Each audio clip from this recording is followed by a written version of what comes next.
주님께서 여러분과 함께 요한이 전한 거룩한 복음입니다.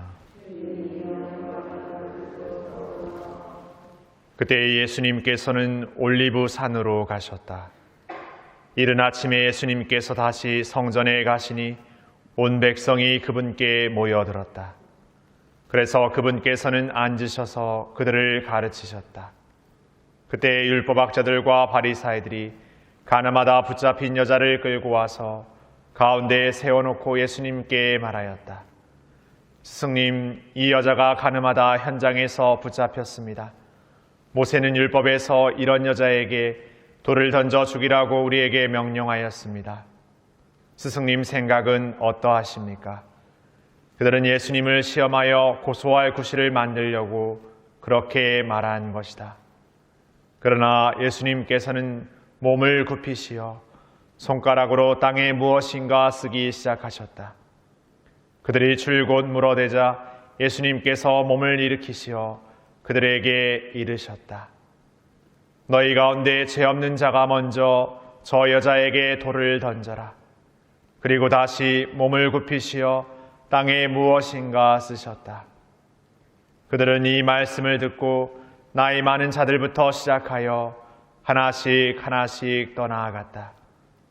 마침내 예수님만 남으시고 여자는 가운데 그대로 서 있었다. 예수님께서 몸을 일으키시고 그 여자에게 여인아, 그 자들이 어디 있느냐?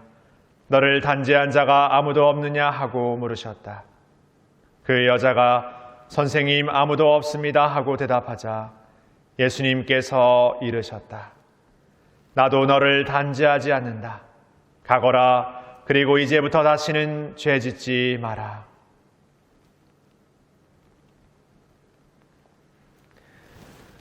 주님의 말씀입니다.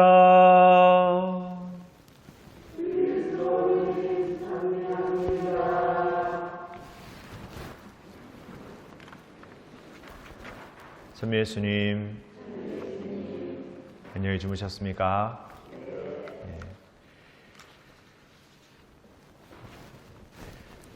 가끔 이렇게 성당에 활동을 많이 하시는 분들 중에 주일이 여느 평일과 같이 너무 바쁘다고 이렇게 볼멘 소리를 하시는 분들을 보게 됩니다. 성당 나오느라고 잘 쉬지도 못하고 쉬는 날은 쉬는 날대로 이렇게 성당 나와서 하느라 바쁘고 일하는 날은 일하는 날대로 이렇게 바쁘다고 이렇게 하죠. 그런 볼멘 소리를 하는 분들에게 코로나19는 축복일까요? 핑계대기 딱 좋고 뭔가 내가 핑계를 안 만들어도 핑계를 만들어주고 그래서 이 코로나19 상황이 더 반갑게 여겨졌던 분들도 있었을 것 같습니다. 그런데 그런 상황들이 계속되고 지속되면서 이 상황이 반갑게만 여겨지지 않는 부분들이 계속 이어지고 있습니다. 조금은 뭔가 분주했던 시간들을 이렇게 조금은 정리되고 뭔가 이렇게 쉴 수 있는 시간이 된 것 같은데 어딘가 모르게 관계적으로나 내 어떤 마음으로 많은 것들이 이렇게 점점점 이게 목말라가는 그런 갈증을 느끼게 되는 것 같습니다. 우리가 이렇게 어려운 상황 속에서도 이 신앙생활을 나름대로 이렇게 이어가고 있는 것은 우리가 살아가는 삶의 그 시간들과 그 마음들 안에 단지 세상에서 우리가 취하고자 하는 것들로서 그 삶을 살아갈 수 있는 힘과 어쩌면 살아갈 수 있는 어떤 그 가치를 온전히 찾기는 어렵기 때문이 아닌가 생각해 보게 됩니다. 그래서 우리가 이 신앙생활을 통해서 단지 어떤 신앙을 갖고 있다라는 것이 아니라 이 신앙생활의 삶의 가치를 통해서 내가 살아가는 삶이 가장 가치 있고 의미 있다라는 것을 발견하게 되는 것 같습니다.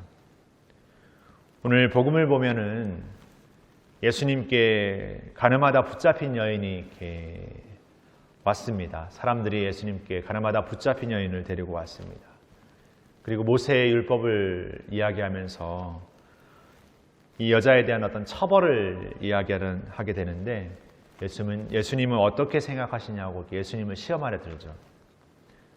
사실 예수님도 율법을 이렇게 존중하고 하는 분으로서 그 모세의 율법에 대해서 그 명시된 내용에 대해서 무조건적으로 거부했다기보다는 어떤 그런 죄에 대한 어떤 처벌에 대해서 예수님도 분명 인정하였습니다. 그럼에도 오늘 예수님은 사람들의 그 당연하고도 당연한 생각과 다른 당신의 새로운 물음으로써 우리에게 묻습니다. 죄가 없는 이들이 먼저 그 여자에게 돌을 던지라고 말입니다. 그 물음은 우리의 마음 안에 있는 우리의 양심에 던지는 그분의 물음입니다. 그런데 우리가 잘 알다시피 우리라는 존재가 죄에서 자유롭기란 결코 쉽지 않습니다. 늘 죄짓지 않고 산다고 하면서도 수많은 죄의 유혹과 죄에 점철되는 삶을 사는 우리들입니다. 어쩌면 그래서 이 신앙생활을 온전하게 산다는 것, 죄 없는 어떤 거룩함의 삶을 산다는 게 인간적인 생각으로는 너무나 불가능의 삶인 것이죠. 그래서 언젠가는 너무 열심히 좀 노력은 해보지만 또 언젠가는 그 되어지지 않고 늘 제자리 같은 그 마음이 우리를 그냥 어느 정도 혹은 어느 위치에 그냥 한정시키고 한계시키고 마는 것 같습니다. 그런데 그런 우리조차도 우리의 가능성을 부정하고 있는 우리에게 예수님은 그 불가능의 존재, 우리라는 존재로 오십니다. 무한의 존재가 그 불가능의 존재의 옷을 입으시는 거죠. 그것도 겉옷만이 아니라 완전한 우리를 입습니다. 그래서 우리가 겪어야 될 삶의 어려움과 고통들 그리고 죽음까지도 그분은 당신의 것으로 이렇게 삼으시죠. 다시 말해 예수님은 우리를 사랑하시기 위해서, 우리를 구원하시기 위해서 그 어떤 방법이 아니라 완전히 우리가 되시는 방법을 선택하십니다.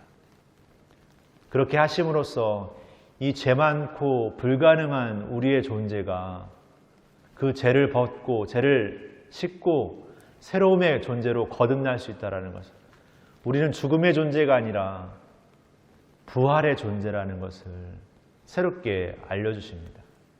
새롭게 깨닫게 하십니다. 우리가 늘 거기에 머물려고 할 때 그것이 아니라 그 너머에 우리의 능력과 자격을 뛰어넘은 새로움의 것이 있다는 것을 확신시켜 알려주십니다. 그러기에 단지 우리가 어떤 우리의 일상의 시간을 그냥 빼앗기듯 신앙을 살고 있는 것이 아니라 이 신앙의 가치를 반드시 지켜냄으로써 우리의 일상을 잘 더 지켜내는 게 아닌가 생각해 보게 됩니다. 오늘은 유엔이 선포한 물의 날입니다. 물이라고 하는 것은 우리 몸에도 70%를 차지하고 우리가 잘 알다시피 2% 정도만 모자라도 굉장한 갈증을 느낍니다. 그리고 단식을 해도 물을 먹지 않으면 사나흘도 버티기 어렵습니다. 그만큼 우리 몸에도 소중한 물이고 이 생태계 모든 만물에게도 소중한 물입니다. 그런데 그 물이 우리가 지난 10수년, 길게는 지난 우리의 어떤 현대사라고 할 수 있는 이 현대 문명이 발전된 이 시기 안에서 굉장한 어떤 환경 오염과 생태계 파괴로 인해서 그 물의 가치, 물의 어떤 물의 어떤 것들이 우리에게 이제 절박해지는 그런 순간으로 이렇게 되어지고 있습니다. 어떻게 보면 이 환경이 파괴되고 생태계가 파괴되는 이 현실을 이제는 더 되돌릴 수 없고 어쩔 수 없는 불가능으로 우리가 생각해 버리기도 됩니다. 뭔가 이제는 새롭게 회복할 수 있는 가능성의 것들이 없고 점점 더 파괴되어가는 우리의 현실을 이렇게 목도하게도 됩니다. 그런 우리들의 삶의 자리가 그렇게 불가능이 되고 가능성이 없는 그런 현실이 되어가는 그 삶의 안에서 우리 역시도 이제는 끝났구나, 이제는 안 되겠구나, 이제는 불가능하구나라는 생각을 문득문득 들게 되기도 합니다. 그런 삶 가운데, 그러한 불가능 가운데, 그런 불가능의 우리의 마음에 예수님께서 오셨습니다. 바로 우리가 살아가는 삶의 자리가 불가능이라는 어떤 한계라는 것이 넘쳐날수록 우리가 살아가는 신앙인의 삶의 모습이 더 소중한 때가 되었습니다. 여러 가지 어떤 우리를 한계짓고 우리를 멈추게 하는 유혹들이 많습니다.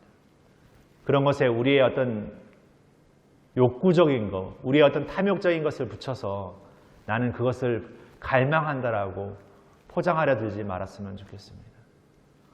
오히려 우리 안에 있는 진정한 가치를 지켜내고 살아내기 위해서 우리 자신의 것을 잃어버릴 수 있는 그런 우리가 되었으면 좋겠습니다.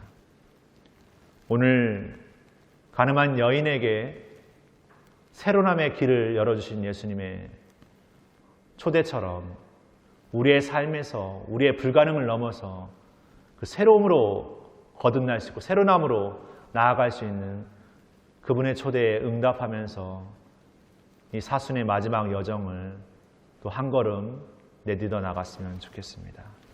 잠시 묵상하시겠습니다.